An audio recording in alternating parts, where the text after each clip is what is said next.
This is World to Win, bringing you the latest news and analysis from a socialist perspective. Hi everyone, and welcome to episode 31 of World to Win. Don't forget to subscribe to our channel and click the bell button to get notified when we upload a new video or when we go live. And of course, please share, like, and comment on this video. Really interesting. Really interested to hear what you have to say about this episode. Now, we have yet another very interesting episode this week. So we are going to talk about the coup in Myanmar, which I think a lot of people are wondering what's actually been going on there. So we've got you covered. But also we're going to talk about the HIV/AIDS epidemic that's been brought back to the headlines a little bit by the show It's a Sin. Now, I have had to binge the show yesterday for World to Win this week. And I hate everyone who's involved in the production of the show. It made me cry so much. And I know that Toya hasn't watched it because I told her that it's gonna make her cry so much. Because according to her, she cries watching the British Bake Off. So Toya, how are you doing? Well, thanks for putting it all out there, Yara. Here I am texting you thinking that we've got some sort of, secrecy amongst us, and you reveal my deepest and darkest secrets. It's because when I see other people crying, it makes me cry, and I feel so sad for them. They try so hard with their bakes, but I'm doing well, thank you. I'm very excited for this week's episode. So let's get started. So today we have a new guest I'm very excited about. We have Geert from Belgium, who's going to talk with us about the situation in Myanmar. How's it going, Geert? Thank you very much. I'm fine. Thanks. Glad you're on the show with us today. So, coups and, mass movements and revolts are basically the ongoing theme of this period that we're in. It feels like we've featured countless examples on World to Win. In just the past few months, we've talked about Bolivia and Peru. We talked about Tunisia. We've talked about Russia for, just a few examples. But right now in the headlines is Myanmar and the military coup that took place at the first of the month, and this showdown that's happening between the masses and the new military regime. So Geert's here to talk to us about the situation. It's always hard to, find out what's really going on through the mainstream media. So it's great to have a socialist analysis. So can you just start off by talking about the events that led to the coup? Well, first of all, we of course should say that the images of the young people demonstrating, the workers on strike, the elements of self-defense, all the creative elements of this movement, that those elements are really inspiring. There's a lot of movements happening, but all of them have their own dynamic. In the case of Myanmar, you could say that the whip of the counter-revolution is really propelling the movement forward.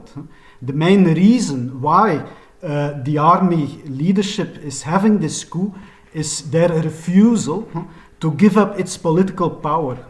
The party of the army lost the November 2020 elections in Myanmar, and normally in February the new parliament was due to start its activities with a majority of the NLD, that is the National League for Democracy, the party of Aung San Suu Kyi. Normally the parliament would start its work in February, but the army refused to give up its political power and came with this coup. In fact, despite the loyal position of the NLD and of Aung San Suu Kyi, who have always tried to collaborate with the army, who have led the army in power all that time. In fact, despite that loyal position, the army has decided to step in and to go ahead with a coup. Perhaps they thought they could get away with it because of the health situation, because of the international tensions between the US and China. Perhaps they thought they could get away with it like they did with the Rohingya, with their attacks against the Rohingya minority in the northwest of the country, where in fact the only condemnations they got were some verbal condemnations that didn't really mean anything and didn't stop big business from having access to the natural wealth of the country. What the army didn't calculate was the mass protest that happened in the past few weeks with influences of other movements, but huge protests, and it's really inspiring to see what is happening today in Myanmar.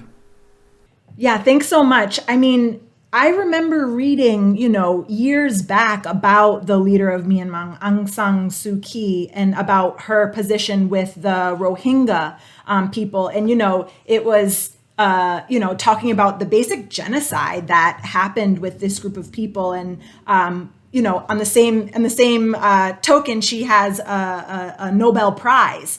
So can you talk a little bit more about her? Is she this hero that she's, portrayed as? Well, Aung San Suu Kyi definitely is a symbol. She has a very high profile in Myanmar.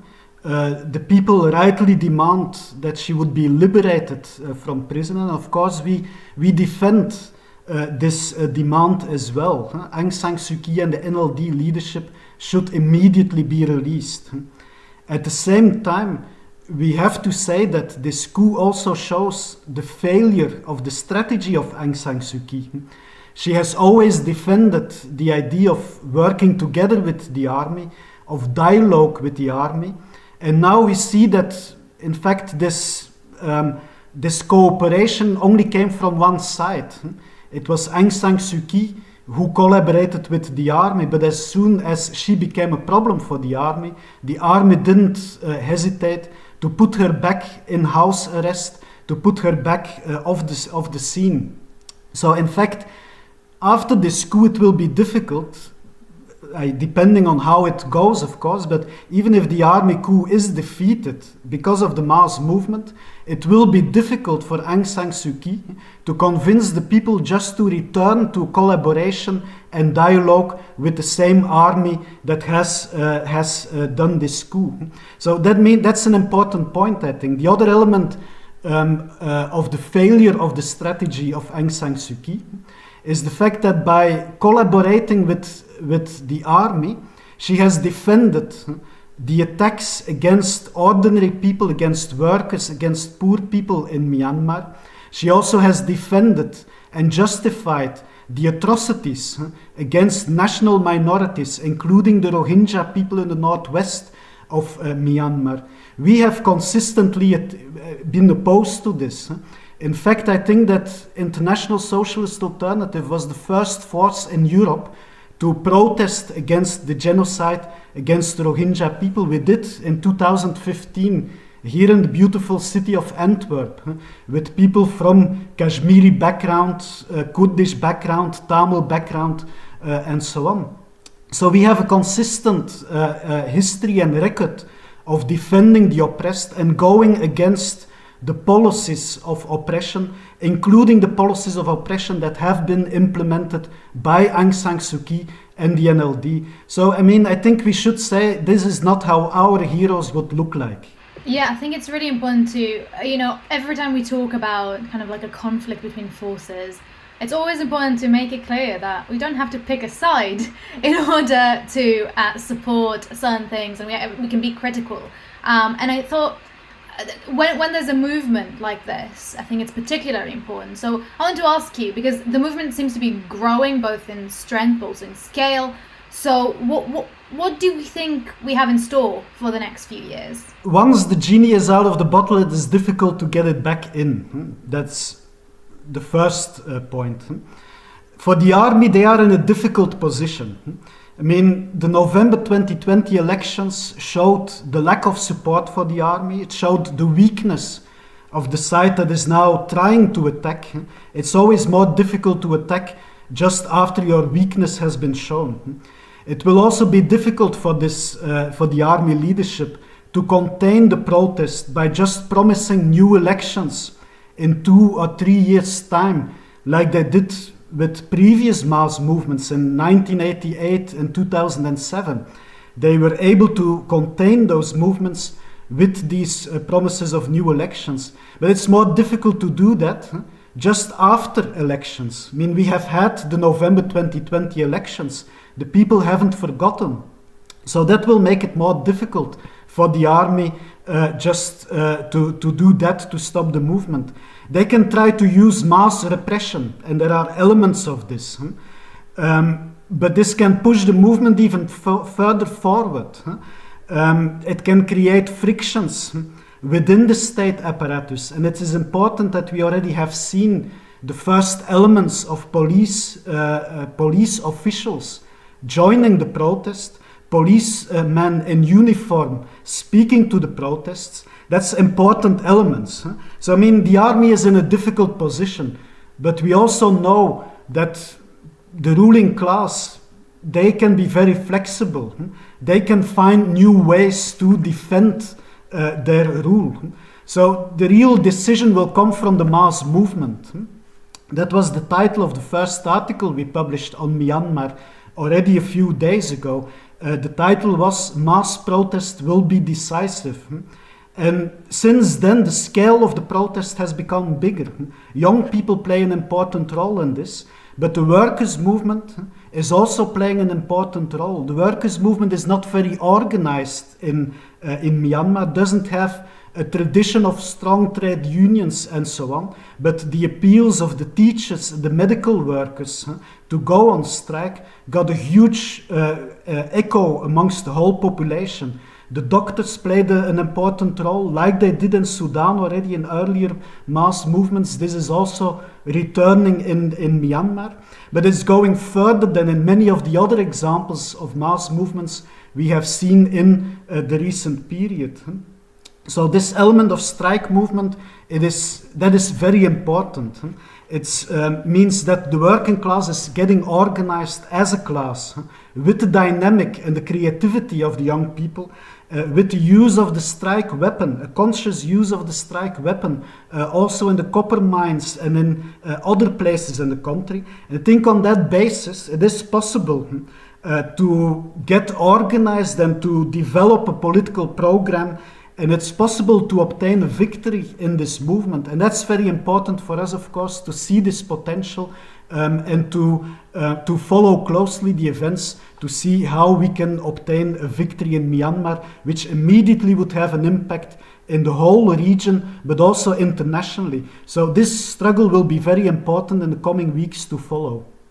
Yeah, and as we've seen, in this region throughout the past period, whether it be Hong Kong or Thailand, young people are playing a hugely important role when it comes to protests and mass movements in the streets. The tactics and strategies that they're using, the creativity, people are adopting these across the globe. And you mentioned the article that the International Socialist Alternative has, so everyone should check that out. But what would we say is what can we do to point the way forward for the young people, for the workers in Myanmar, for a more long-term strategy to win? And what advice would you give to workers on the ground there?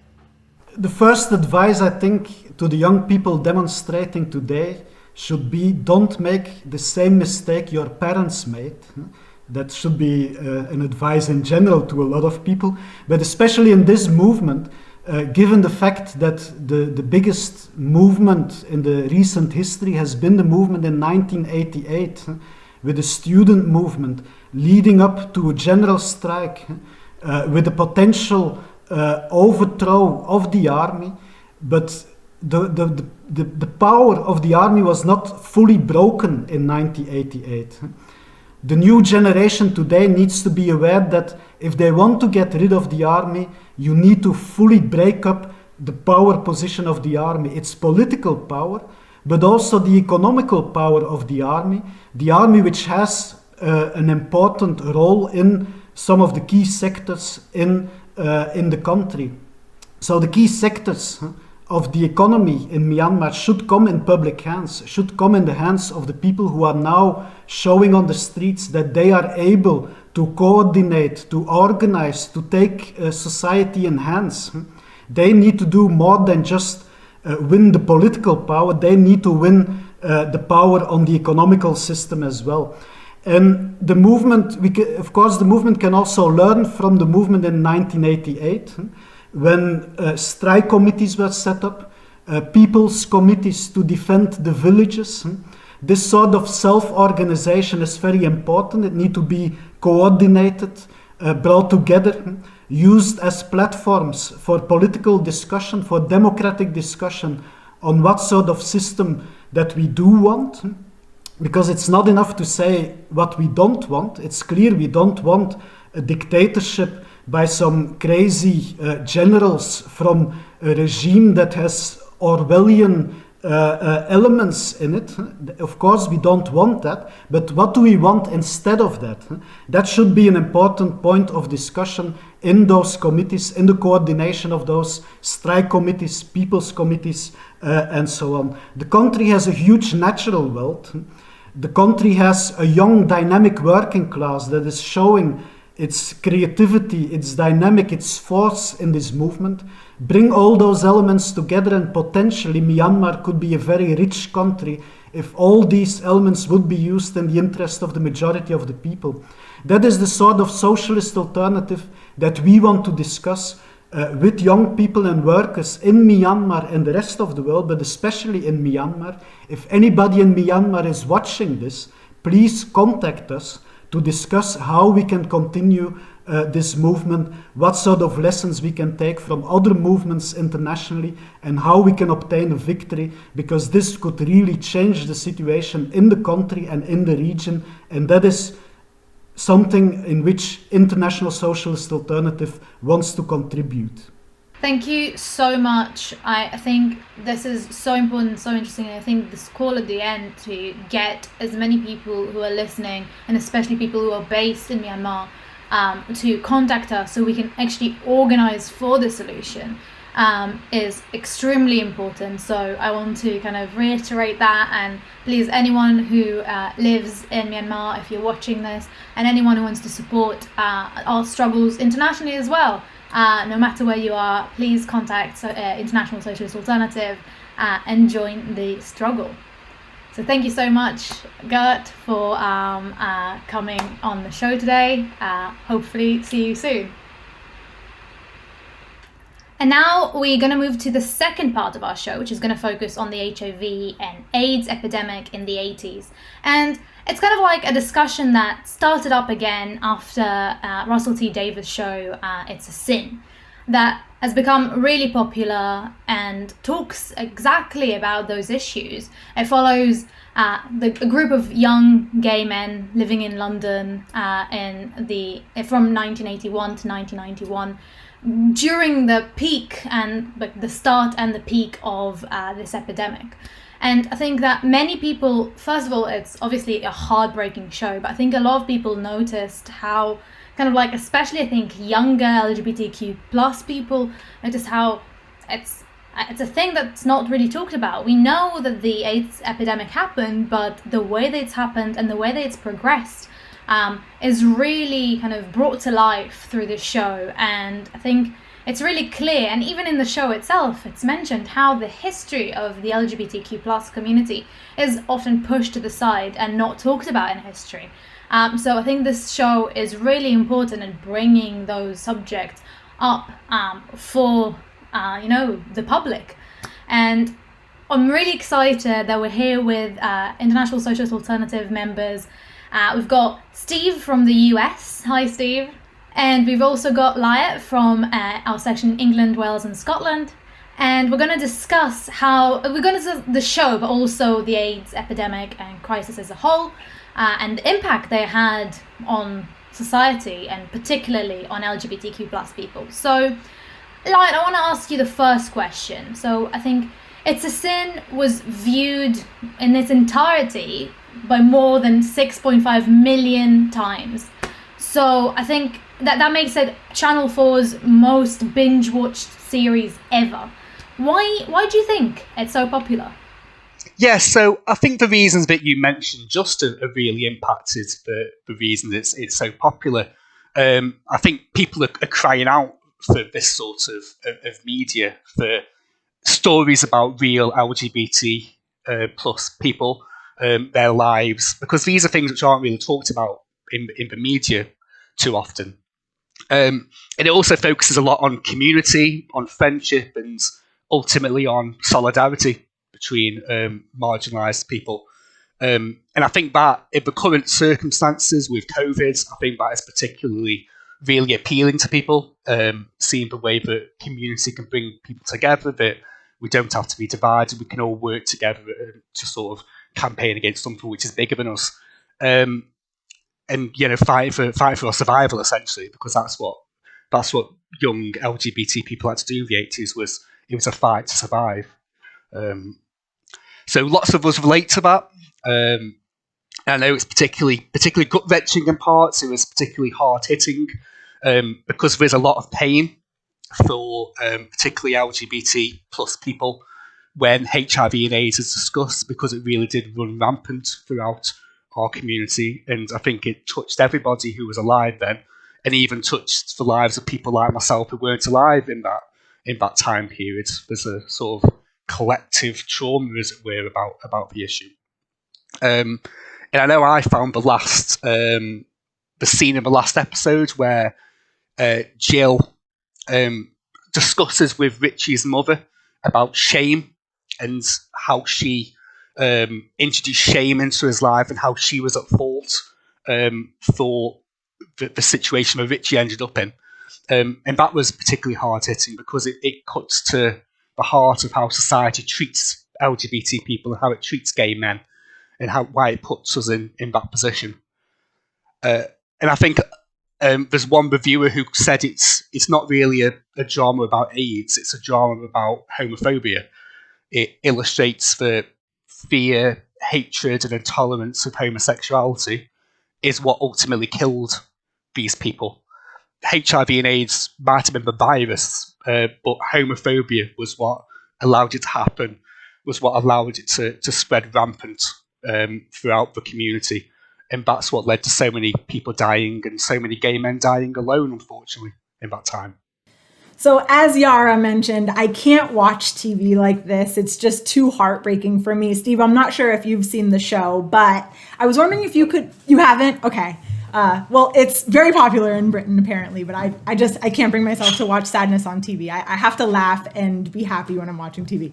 But can you talk a little bit more about the history of the AIDS epidemic, from the 1980s and going forward? Obviously, I had to do a bit of research because you don't want to just rely on memory. And, I think you have to put it in the context of the sort of liberating atmosphere of the 60s and 70s. You had the massive Black Revolt. You had mass movements for civil rights, union rights, and against the Vietnam War. And in that atmosphere, this gay and lesbian counterculture flourished in the biggest cities in the US. And the whole character of that counterculture obviously rejected the stifling conventions of conservative American life. And by the late 70s, it was coming under attack, a very, very conscious, targeted attack from a developing religious right, which was very well funded by significant elements of big business. And what's left out of most accounts, actually, to this day, is that at least as far back as 1978, that's as far as I've been able to document, young, previously healthy gay men in Los Angeles, San Francisco, and New York were presenting with a cluster of uncommon illnesses that just should not have been there in young people. And by 1980, they were beginning to die at a frightening rate. And in fact, there's the first published report was in a gay newspaper called New York Native in New York. But the New York doctor who wrote for that paper, he knew this was happening, and he called the Centers for Disease Control, the National Centers for Disease Control, to ask about it. But they said the rumors of a gay cancer were unfounded. So the first story that was printed said, the headline was, "Disease rumors largely unfounded." So it's completely the wrong direction. And 3 weeks later, the CDC actually did publish the world's first clinical report on what was to become AIDS, but they still downplayed it. The same day, the LA Times, to their credit, actually reported that the disease was already showing up in numerous cities. And these were the cities that young people went to. And I've seen the trailer for this show, and I think it's very accurate.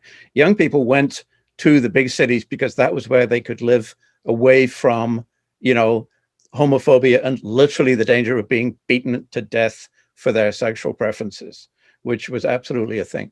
So already this is in June of 1981, Los Angeles, San Francisco, New York, Toronto, Miami, and later on Houston, Boston, and Washington, D.C. These were added to the list. And actually, the December 1981 issue of the National Health Service supported UK medical journal, The Lancet, was dedicated to the disease. And it was already clear that the disorder wasn't limited to gay men, but it also affected intravenous drug users, recipients of transfused blood products, and very strangely, immigrants from Haiti. And there's a whole back history to that. 40% of the patients were dying within a year of diagnosis. And so then you had this insane business where there was a contest between the Pasteur Institute in France, which was dealing with cases from sub-Saharan Africa, and the Centers for Disease Control in the US, which literally had a battle over who was going to get the credit for isolating the virus. And this delayed the discovery, delayed the identification of the virus, and it absolutely delayed the discovery of effective treatments. And in the US, finally, in 1983, so the virus was identified in 82. Early in 1983, a New York-based gay screenwriter and turned out to become an activist, Larry Kramer, published an article that was basically a scream, where he said, people are dying. If we don't do something about this, none of us will survive. It was a very, very dramatic moment. So, I mean, the fact of the matter is that period was absolutely terrifying. And it shook your worldview to the core, because it was the end of the scientific optimism of the period that we'd all grown up in which people thought diseases were all going to become controlled. You know, it was commonly assumed that epidemics were a thing of the past, that all diseases, if they were not already curable, were going to be cured soon. Yeah, I can only imagine what it was like being a young person, especially during that time, and being extremely scared, but also realizing that something had to be done. I mean, people with AIDS, young gay men in particular, faced an absolutely terrifying and heartbreaking situation as, you know, this crisis tore through their communities. And of course, in addition to the fear of the disease itself, they also faced intense shame campaigns, which, you know, did not die out for many, many years. And still, you know, we see this today. Homophobia, discrimination, harassment. But can you talk a little bit, Steve, about the response of Reagan and the Thatcher governments, and how did their actions, or better yet, their inactions, affect the crisis? Sure. I can really speak much more about the situation in the US, but 3 years into the epidemic, there were already 7,000 odd reported AIDS cases. And when you think about it, this is only people who'd been able to seek treatment and been able to be diagnosed. And there were already 5,500 deaths. In December of 1984, there was a reporter who'd been trying to get Larry Speakes, who was Ronald Reagan's press secretary, to answer a question about the epidemic. Now, this reporter had been trying to get an answer out of the White House press secretary for 2 years. And you can watch the tape, it's sickening. Basically, he's ridiculed by Speakes from the moment that he gets up to speak, because the press secretary knows what's coming. And essentially, the whole exchange devolves. All he's trying to say is the White House taking any steps to combat the spread of the disease? And all he gets are homophobic jokes. And the really extraordinary part is the rest of the press corps is totally okay with this. The White House press corps are all laughing, sycophantically sucking up to the White House press secretary. It's disgusting. I think it gives you a real window into the attitude. 2 years after that press briefing, with 28,000, almost 29,000 reported AIDS cases, again, inevitably underreported because of the way the healthcare system works or doesn't work, almost 25,000 deaths, and the President of the United States still hadn't uttered a single word on the subject. He didn't say anything about it until after the death of his former friend and co-worker, Rock Hudson, who was brave enough to go public when he was dying. And in 1985, the dean of the Harvard School of Public Health said publicly, bisexual men and prostitutes who are drug addicts are spreading the virus to the general population. And that was reported by the New York Times, which didn't say anything about the fact that apparently bisexuals and prostitutes are not part of the population. And, this eventually, the sort of scientific community raised enough pressure, and federal funding was made available before the end of the Reagan presidency. But essentially, the whole period was used by Reagan's base, by the religious right, to basically attack and blame and shame, anybody who caught the disease. And all of those people were victimized. And the other thing that it's left out of most of the reports that I've read, by the way, within a decade, AIDS became the second leading cause of death in young men in the US. Another thing that's left out is the actual process of testing. At that time, before Obamacare, private insurance, which is the only health insurance that existed in the US for the vast majority of people, could deny payment for treatment, which means they could deny treatment for anything that could be traced to a pre-existing condition. What that meant was you couldn't afford to get tested unless you could find a place that would test you anonymously, because it was fatal to your health insurance if you got it in your record that you even asked to be tested. It was that serious. And so a cottage industry did grow up in the neighborhoods in these big cities, the so-called gay communities, where you could get anonymously tested. Well, obviously, that left out the vast majority of the population. And, if I can just sort of bring up a few stats that bring us a little bit up to date, the ones I found are only from 2018.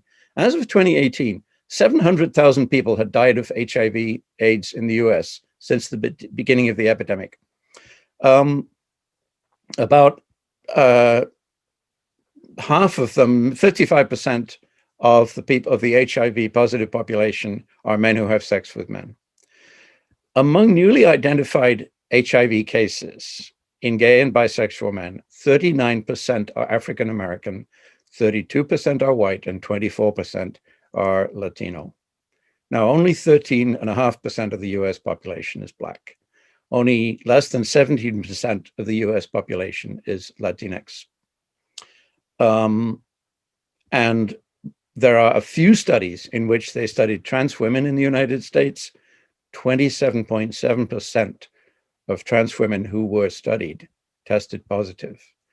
That's a measure of the impact of the way that, and I think Liat was exactly correct.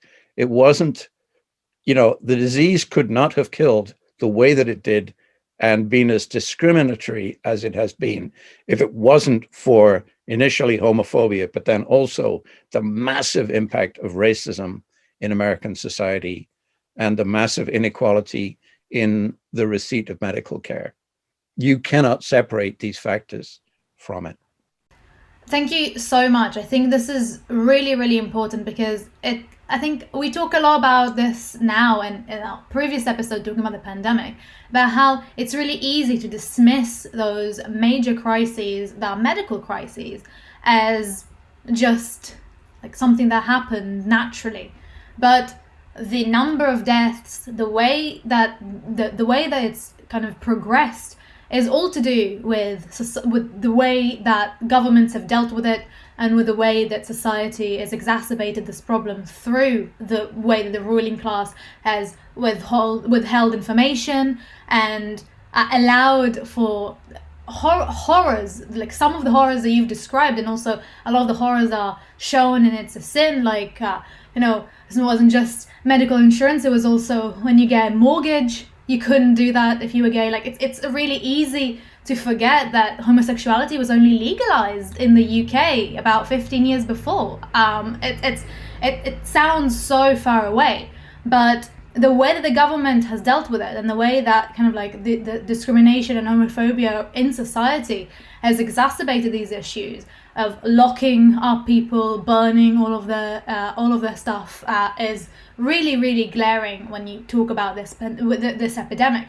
But I think it really connects to the pandemic today. I was just thinking yesterday when I was watching it, that if I watched it before COVID, I would have been a lot harsher with kind of like the response that some people in the show had to this pandemic, which was, you know, being overly careful with hygiene, or also, you know, even thinking that it's a conspiracy. But bringing it to today with a pandemic, it's really easy to see why that's happened. It's really easy to see when the government is not saying anything about it, and the only people who are talking about it sound absolutely insane, because there was this point that kept on going, and it's a sin of, how does the flu know that you're gay? How is it just attacking gay men?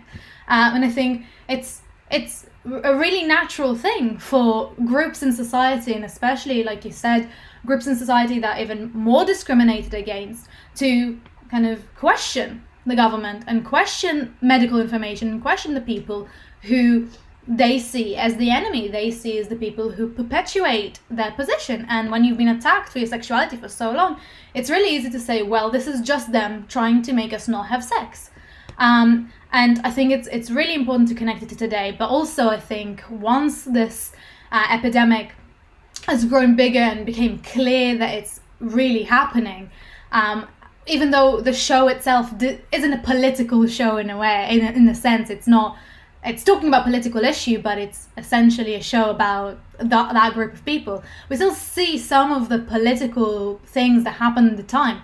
And there's even, I know, a character in the show that helped organize a die-in, which was a really common kind of way to fight against pharmaceutical companies, showing how many people are dead because of the profits. And I think it was a really, really interesting scene, but generally interesting tactic to learn about.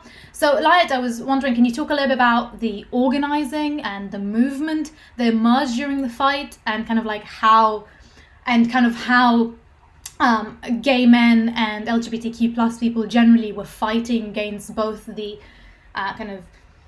misinformation, but also against the stereotypes and the stigma? Yeah, so I think you mentioned one of the aspects of it was the sort of the isolation that a lot of AIDS patients went through. It's a sin touches on that with Colin's storyline, where Colin is essentially kidnapped and locked away in a room on his own, and no one goes anywhere near him. No one wants to even give him food. It's slid under his door. And that has its basis in reality. In 1985, a man with AIDS was imprisoned in Crumsall. The man's consultant essentially said, "You're not leaving," called the police, requested a court order to prevent him from leaving the hospital, and then simply locked the door and refused to let him out. And that became a real sort of point of action for the rest of the community. Activists got involved in that. Gay groups organised and campaigned against that order, demanding it was withdrawn. They organised protests and rallies outside of the hospital to demand that it was ended. The storyline with Colin does touch on that a little bit with the lawyer character who went and demanded it, and similar sort of things happened there as well. And also the die-ins as well. The die-ins started mainly in America. It was the organisation ACT UP, which initially sort of pioneered the tactic of essentially preventing traffic, of occupying public spaces, of lying down and publicly saying, "This is how many people have died because of this crisis. Why won't you do anything?" So it was in front of the pharmaceutical companies, like we saw in It's a Sin, who were denying access to life-saving drugs. It happened outside of the homes of politicians. It happened outside of places like Parliament, places like Congress, etc. Because politicians were not doing anything about it. Like Steve was saying, the reaction of the government in America, of Reagan, was one of complete and utter indifference. It was the same in the UK with Thatcher. So these people were targeted. And one of the popular slogans of ACT UP and of the AIDS campaigners at the time was, "If I die of AIDS, don't bother burying me, dump my body at the FDA," because these LGBT activists recognised that the people who were killing them were these pharmaceutical companies. It was the government who were refusing to provide treatment, and it was the media who were refusing to properly cover the story. They were who the blame was targeted at by these groups, and that's why these big public campaigns and spectacles happen to sort of bring light to that. And there's also a similar sort of story with the pharmaceutical companies, because as well as overpricing drugs and restricting access to drugs in America, that also happened across the rest of the world as well. The HIV/AIDS pandemic massively affected the continent of Africa as well. And these pharmaceutical companies refused to lower the price of drugs for these companies. They charged huge prices for the drugs, and in the expectation that people were desperate for them, so would pay to allow them to make more profit. And this was something which went on for a decade or so. And ultimately that was also ended by mass struggle, by huge campaigns of people demanding that pharmaceutical companies took responsibility for the drugs, for producing the drugs, for getting the drugs out to people. And it was the huge protests around the anti-globalization movement, the anti-World Trade Organization protests. And this formed part of that. It was a demand that there was some responsibility from these companies to address the issue, because they had the solution. They had the drugs. They could be sent out to people who were suffering, but they refused to, simply because of the profit motive. And I think ultimately the lesson that we can learn from the HIV/AIDS struggle is really that the only way we're ever going to win as LGBT people, as workers, is by fighting, is by struggling, by protesting and campaigning. So that they're the sort of things that we should be learning from the HIV epidemic and bringing into our lives now. Thank you, Liat, so much. I think this is a really important point that you finished on, because I think a lot of the things that you're saying and that you said in your answer about kind of the blame on governments, the blame on pharmaceutical companies that have the solutions but are just not willing to not make a profit from a solution, which makes actual people die en masse, is really reminiscent to what we've been talking about COVID today. So this is not a situation that's ended with, with the AIDS epidemic. It's something that's still going on. The way that governments and the way that pharmaceutical companies deal with things like that. So I was wondering, Steve, can you tell me what you think the lessons that we should draw from the AIDS epidemic are? Well, I think the points that I made about healthcare, the fact of the matter is, certainly speaking from a US perspective, the situation with the availability of healthcare is an ongoing disaster. It's never ended. The figures that I brought up about the incredibly disparate impact on Black communities, for example. So during the Bernie Sanders campaign, then the slogan was popularized that we should have Medicare for all. And Medicare is the program that people like me, who are over 65, get under US law. And that came out as a result of mass struggles in the 1960s. It's actually it's not great. It's not nationalized medicine. It's still a private healthcare system where the one thing, though, that it does is to abolish the discrimination that's carried out by the private health insurance industry. But we have billions of dollars a year, every year, go into the pockets of health insurance companies whose only goal is to avoid paying for medical care. I mean, that's their business model. collect the money and don't pay it out. So we have to abolish private healthcare. I also think that we need to take to follow the model of Britain in the 1940s. Take the hospitals and the healthcare system as a whole into public ownership, but not on the bureaucratic model that was carried out in Britain, but under democratic community and working class control. But not only that, clearly at this point, we also have to go much further. We have to take the entire pharmaceutical industry into public ownership. That would, first of all, save, again, untold billions of dollars. It would mean that we would be able to collectively decide on and control what research is done. One of the problems with the production of vaccines against COVID is that for decades, private pharmaceutical companies would literally rather invest in things to help people with declining sexual abilities, men with declining sexual abilities, than invest in things that would save human life.